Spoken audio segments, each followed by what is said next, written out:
जितनी गर्मी बढ़ती जा रही है, लोगों के टोटके और सोशल मीडिया पर हम वीडियोस देखकर वो कुछ कर तो लेते हैं, एक तो पहली स्किन बर्न होती है, जली होती है, मजीद ख़राब कर लेते हैं ट्यूब्स वगैरह लगाकर, जितनी ये मार्केट में आम है।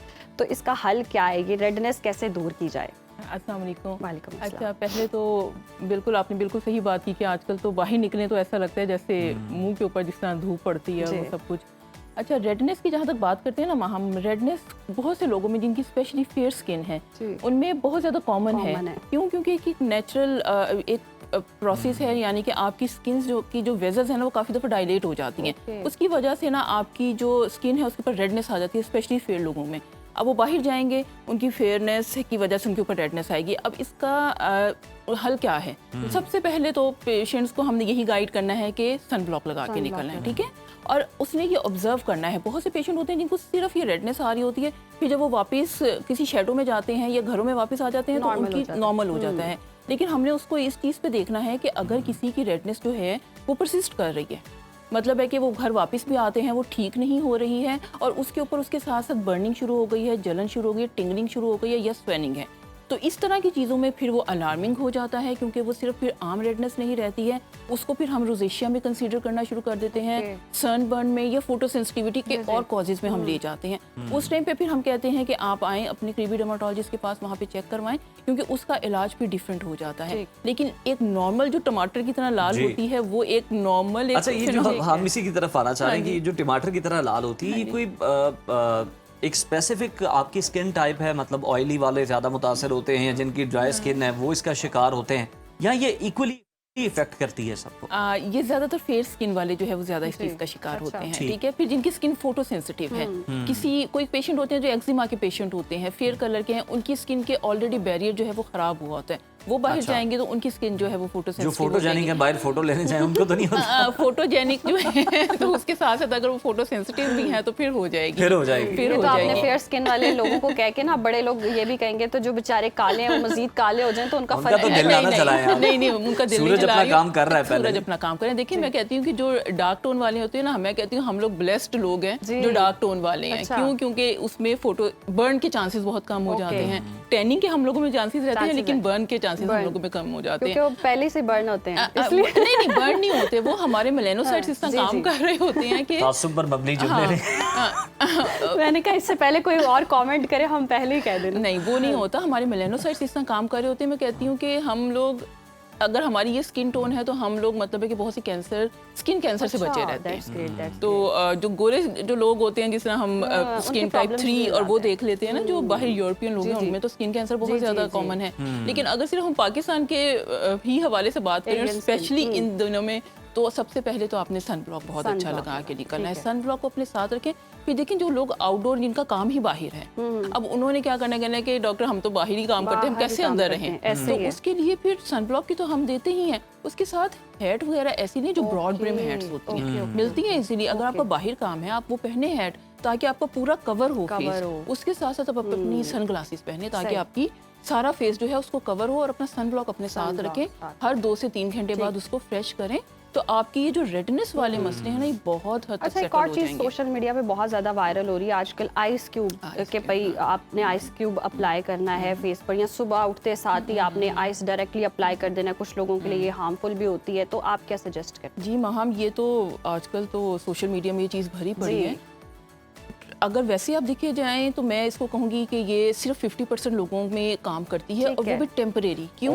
क्योंकि देखिए, अगर आप बहुत ज़्यादा रेडनेस लेके आप घर आए ना, या कोई वो है, तो हम कहते हैं कि थोड़ा सा पेशेंट कर लेता है, उससे क्या होगा कि थोड़ा सा वेजो कंस्ट्रिक्शन हो जाती है, मतलब है कि खून की नालियाँ थोड़ी सी सिकुड़ेंगी तो पेशेंट को थोड़ा सा आराम फील होगा।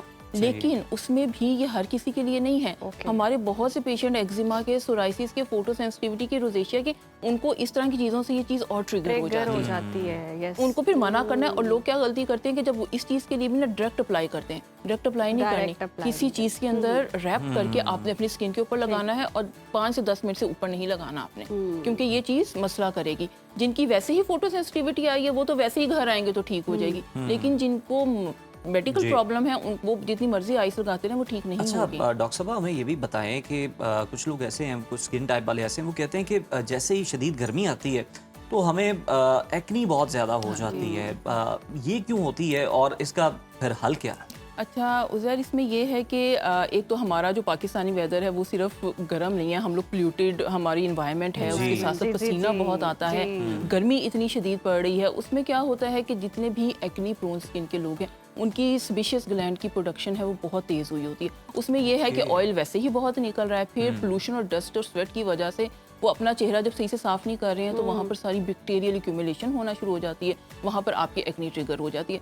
इसमें फिर हमने अक्सर पेशेंट क्या करेंगे इस चीज़ को बचने के लिए ना कि हमारा चेहरा ऑयली ना दिखे, वो बार बार मुंह जाके साबुन से धोएंगे या फेस वॉश से धोएंगे। उस पर भी एक गाइडेंस है कि हमने पेशेंट को रिकमेंड करना है कि आपने 3 से 4 दफ़ा फेस वॉश से चेहरा नहीं धोना, मतलब 3 से 4 दफ़ा धोएं, उसके बाद मत धोएं। वैसे पानी के छींटे मारें, क्यों? क्योंकि अगर बहुत ज़्यादा भी करेंगे तो हमारी स्किन की एक प्रोटेक्टिव लेयर होती है वो डैमेज हो जाती है। जब वो डैमेज होती है तो फिर आपकी स्किन इरिटेटेड हो जाती है, इन्फ्लेम्ड हो जाती है, फोटो सेंसिटिव हो जाती है, और जो वो जिस चीज़ मकसद के लिए कर रहे होते हैं ना कि ऑयल कम होगा, वो रिबाउंड फिनोमेना हो के ऑयल और ज़्यादा आना शुरू हो जाता है और फिर एक्ने और ट्रिगर हो जाती है। इसके अलावा एक और हम बहुत ज़्यादा मिस्टेक करते हैं, जैसे गर्मी में झुलस कर आए हैं, अब डायरेक्टली हम एसी के पास बैठ गए तो वो डिहाइड्रेशन भी है, फिर स्किन भी ड्राई हो रही है, और जितनी ड्राई हो रही है उस पर फिर रिंकल्स भी आएंगे, फिर आप वो एज वाले फैक्टर काउंट करना शुरू हो जाते हैं। अब देखिए इतनी तेज़ गर्मी में सिर्फ आपने ये सनब्लॉक तो आपका एक्सटर्नली काम करेगा,